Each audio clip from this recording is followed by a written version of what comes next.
News के प्रायोजक है Saluja auto, furniture world, Shivam hotel, restaurant cum bar, north point school.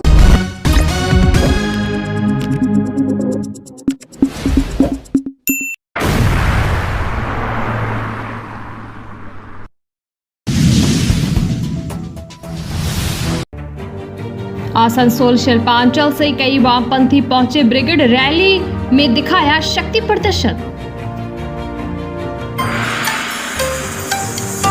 आशा कर्मियों का सेमिनार, मांगे पूरी नहीं हुई तो 22 अगस्त को मुख्यमंत्री आवास घेराव की चेतावनी।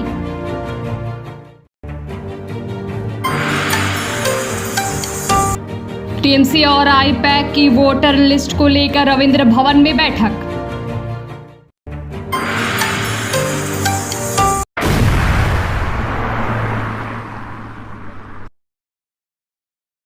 रविवार सुबह से ही आसनसोल रेलवे स्टेशन पर वामपंथी समर्थकों की भीड़ जुटनी शुरू हो गई। ब्रिगेड रैली में शामिल होने के लिए कार्यकर्ता नारे लगाते हुए स्टेशन परिसर में पहुंचे और कोलकाता जाने वाली ट्रेनों में सवार हो गए। सीपीएम की युवा नेता और केंद्रीय समिति की सदस्य मीनाक्षी मुखर्जी पश्चिम बंगाल के कुल्टी की निवासी है। उनके शहर कुल्टी से भी बड़ी संख्या में वाम समर्थक ब्रिगेड के लिए रवाना हुए। इसके अलावा सीतारामपुर, बराकर और आसनसोल स्टेशनों से भी वामपंथी समर्थकों ने अग्निबीना और कोलफील्ड एक्सप्रेस ट्रेनों से कोलकाता के लिए प्रस्थान किया।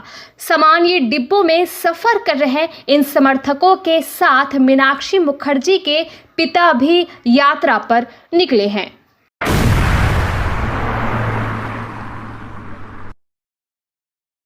AIUTUC यूनियन के बैनर तले रविवार को आसनसोल बार एसोसिएशन सभागार में आशा कर्मियों का एक प्रभावशाली सम्मेलन आयोजित किया गया, जिसमें बड़ी संख्या में आशा वर्कर्स ने भाग लेकर अपनी समस्याएं और जायज मांगे रखी। सम्मेलन की अगुवाई कर रही यूनियन नेत्री उषा आचार्य ने कहा कि वर्तमान में आशा कर्मियों को मात्र 5200 मासिक वेतन दिया जा रहा है, जो मौजूदा महंगाई को देखते हुए अत्यंत कम है। उन्होंने सरकार से मांग की कि आशा कर्मियों का वेतन कम से कम 15,000 किया जाए। इसके अलावा सेवा के दौरान मृत्यु होने पर उनके परिवार को 5 लाख का मुआवजा और सेवानिवृत्ति पर भी 5 लाख की सहायता राशि देने की मांग की गई। उषा आचार्य ने जोर देकर कहा कि आशा कर्मियों को सरकारी कर्मी का दर्जा और अस्थायी मान्यता मिलनी चाहिए। उन्होंने चेतावनी दी कि यदि सरकार ने इन मांगों को अनदेखा किया तो आने वाले 2 महीनों तक राज्य भर में आंदोलन चलाया जाएगा। इसके साथ ही 22 अगस्त को मुख्यमंत्री ममता बनर्जी के कालीघाट आवास का घेराव करने की योजना भी बनाई गई है। सम्मेलन के दौरान आशा कर्मियों की एकजुटता और संघर्ष का संकल्प देखने लायक था। यूनियन ने साफ कह दिया कि जब तक मांगे पूरी नहीं होती तब तक उनका आंदोलन थमने वाला नहीं है। पश्चिम बर्धमान জেলার পশ্চিমবঙ্গ আশা কর্মী ইউনিয়নের রাজ্য নেতৃত্বের পক্ষ থেকে বা আমাদের আজকে এখানে পশ্চিম বর্ধমান জেলার আমরা আশা কর্মী ইউনিয়ন থেকে জেলা প্রথম সম্মেলন করছি আসানসোল কোর্টের বার অ্যাসোসিয়েশন হলে। আমি উষা আচার্য জেলার প্রেসিডেন্ট হিসাবে বলছি, আশা কর্মীদের ওপরে যেভাবে একের পর এক কাজের বোঝা চাপানো হচ্ছে, ন্যূনতম অল্প সংখ্যক বেতন দিয়ে তাদেরকে 24 ঘন্টা কাজ করানো হয়, 40 থেকে 42 ধরনের কাজ করানো হয়, ভোট, খেলা, মেলা, পঞ্চায়েত, বিডিও লেভেলে যত ধরনের কাজ করানো হয়, তাদেরকে স্কিম ওয়ার্কার স্বেচ্ছাসেবী হিসেবেও গ্রহণ করা হয়েছিল স্বাস্থ্য দপ্তরে মা শিশুর পরিষেবা দেওয়ার জন্য, স্বাস্থ্য সংক্রান্ত বিষয় কাজ করার জন্য। আজকে আশারা এইভাবে বঞ্চিত হচ্ছে, তারা কাজে হয়রানি হচ্ছে, একটা কাজ শেষ হতে না হতে আরেকটা কাজের ওপরে চাপিয়ে দেওয়া হচ্ছে এবং বেশিরভাগ কাজে কোনো পারিশ্রমিক নেই এবং ন্যূনতম বেতন 5,250 টাকা স্যালারিতে তাদের 24 ঘন্টা কাজ করানো হয়। এর প্রতিবাদে আগামী দিনে যারা শপথ নেবে, আমরা লড়াই আন্দোলন দিকে যেতে চাই, আমরা শপথ গ্রহণ করছি। আমরা সরকারের কাছে দাবি রেখেছি ন্যূনতম বেতন আমাদের 15,000 টাকা করতে হবে। আমাদের আশা কর্মীরা এই কাজের বোঝা নিতে না পেরে বহু কাজ করতে করতে তারা মানে অল্প বয়সে মারা যাচ্ছেন, অকালে মারা যাচ্ছেন, তাদের পরিবারকে 5 লাখ টাকা দিতে হবে, অবসরকালীন 5 লাখ টাকা দিতে হবে এবং আমাদের সরকারি স্থায়ী কর্মীর স্বীকৃতি দিতে হবে। আজও আমরা শ্রমিক হিসেবে আমাদের গণ্য করা হয় না, আজও আমাদের সরকারি কাজ আমরা করি আশারা, তো তাদের কোনো সরকারি কর্মী হিসেবে স্বীকৃতি দেয় না। এর প্রতিবাদেই আমরা আজ সম্মেলন ডেকেছি। এই সম্মেলনের মধ্য দিয়ে আমরা শপথ গ্রহণ করব।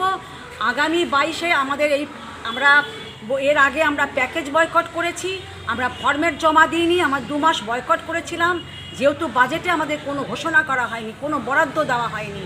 তার জন্য আমাদের মূল দাবি স্যালারির দাবিতে আমরা আগামী 2 মাস আমরা বিভিন্ন কর্মসূচি নেব, সিগনেচার ক্যাম্পেনিং করব, আমরা এলাকায় সমস্ত এমএলএদের কাছে চিঠি করব, মাননীয় মুখ্যমন্ত্রীকে আমরা চিঠি করব, যদি আমাদের স্যালারি ওনারা বাড়ান তো ভালো, না বাড়ালে 22শে আগস্ট আমরা ঘোষণা করেছি, আমরা কালীঘাটে মুখ্যমন্ত্রীর বাড়িতে আমরা ঘেরাও বিক্ষোভ অবস্থানের প্রোগ্রাম নিয়েছি।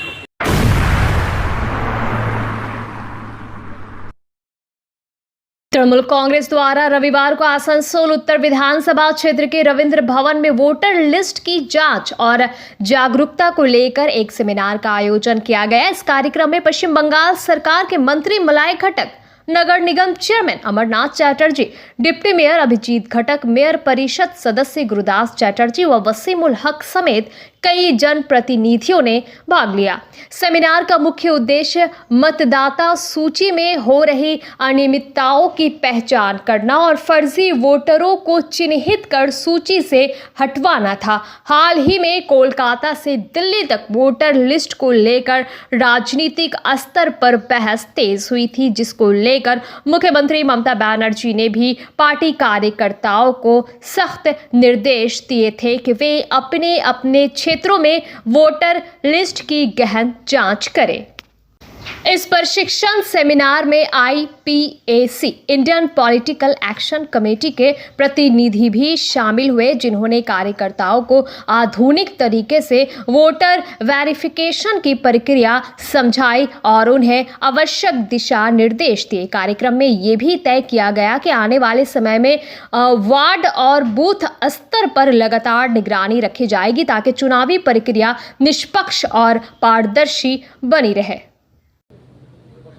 ভোট কিন্তু একটা সায়েন্টিফিক রিগিং এ পরিণত হচ্ছে। বিশেষ করে ভারতীয় জনতা পার্টি ক্ষমতায় আসার পরে, আগে আমরা সিপিএম এর রিগিং দেখেছি,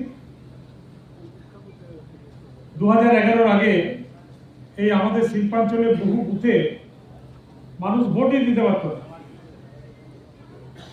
আমরা এমনও দেখেছি যে বুথে মেশিনের পাশে নাম করা আমাদের এলাকার গুন্ডারা দাঁড়িয়ে থাকতো, আর লাইনে যখন ভোট দিতে আসতো তখন বলতো, মাসিমা আপনি তো আমাদেরকেই ভোটটা দেবেন, ওদের নিজেই টিপে দিত রাস্তা তৈরি তারার সিম্বল।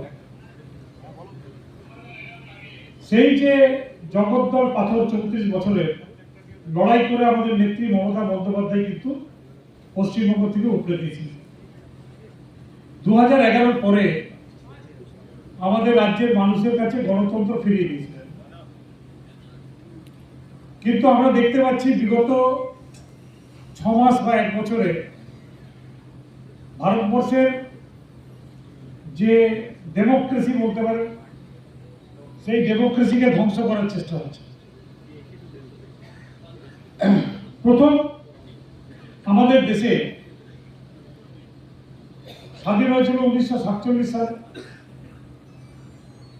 তারপরে আমাদের দেশের কনস্টিটিউশন বা সংবিধানের রচনা হয়েছিল।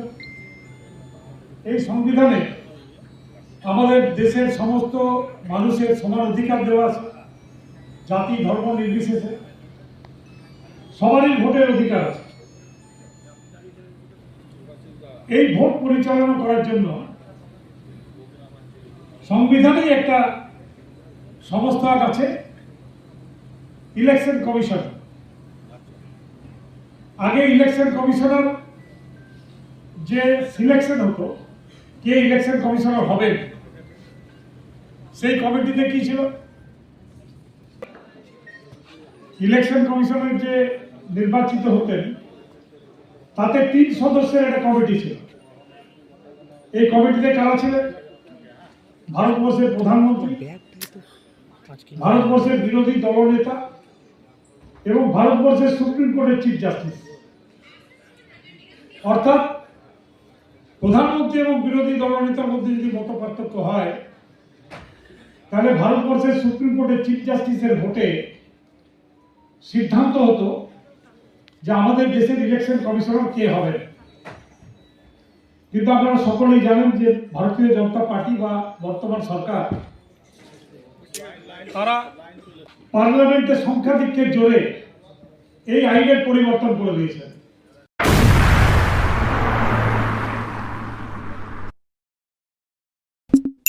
Fair Education's Point, the perfect place for development and growth of your child. Our facilities, best-in-class infrastructures, holistic educations, multidisciplinary extracurricular activities, swimming pool, smart class, karate, abacus, transport facility, well-educated teachers teach your child.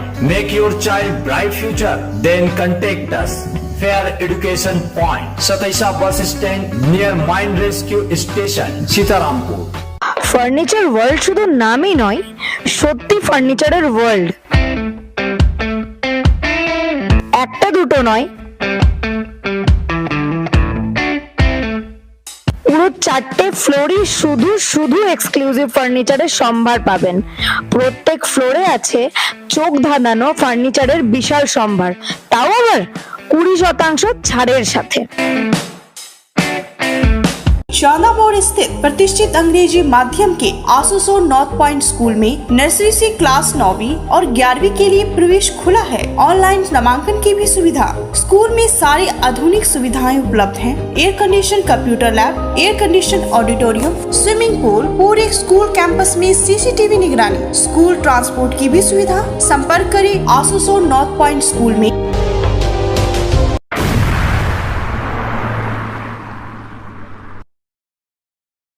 National rifle association of India NRAI की ओर से पश्चिम बंगाल के आसनसोल में rifle और pistol shooting कोचों के लिए एक विशेष 7 दिवसीय प्रशिक्षण कार्यक्रम का आयोजन किया गया है। राइफल क्लब आसनसोल इसमें पूरा सहयोग कर रहा है। ये राज्य में अपनी तरह का पहला ऐसा कार्यक्रम है जिसमें एक साथ पिस्टल और राइफल दोनों श्रेणियों के कोचों को नेशनल लेवल की ट्रेनिंग दी जा रही है।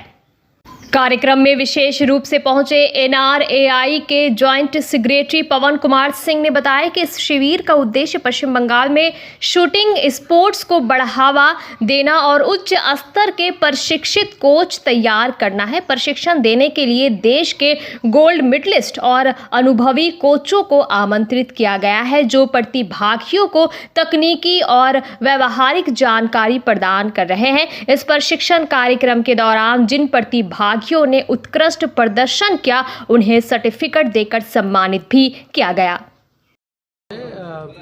यहाँ पर जो है वेस्ट बंगाल राइफल एसोसिएशन ने NRAI कोचेस प्रोग्राम यहाँ पे कंडक्ट किए हैं जिसके अंदर जो है राइफल और पिस्टल कोचेस को तैयार किया जा रहा है और टोटल 33 पार्टिसिपेंट्स है। एप्लीकेशन जो है काफ़ी ज़्यादा आने की वजह से जो है कोटा 30 का होता है लेकिन 33 बच्चों को जो है एडमिशन दिया गया है।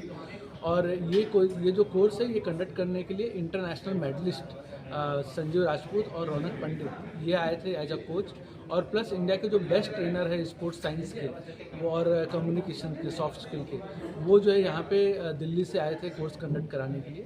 और 2 महीने बाद जो है वापस से इस कोर्स को कंडक्ट किया जाएगा एडवांस लेवल कोर्स को।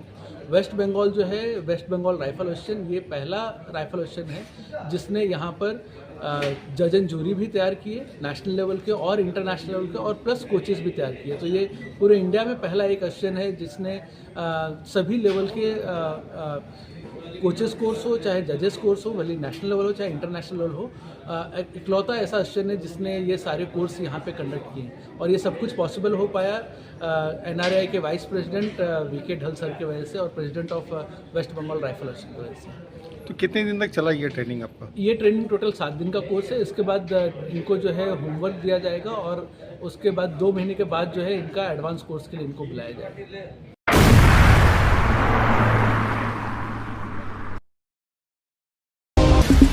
न्यूज के प्रायोजक है Saluja auto, furniture world, Shivam hotel, restaurant cum bar, north point school.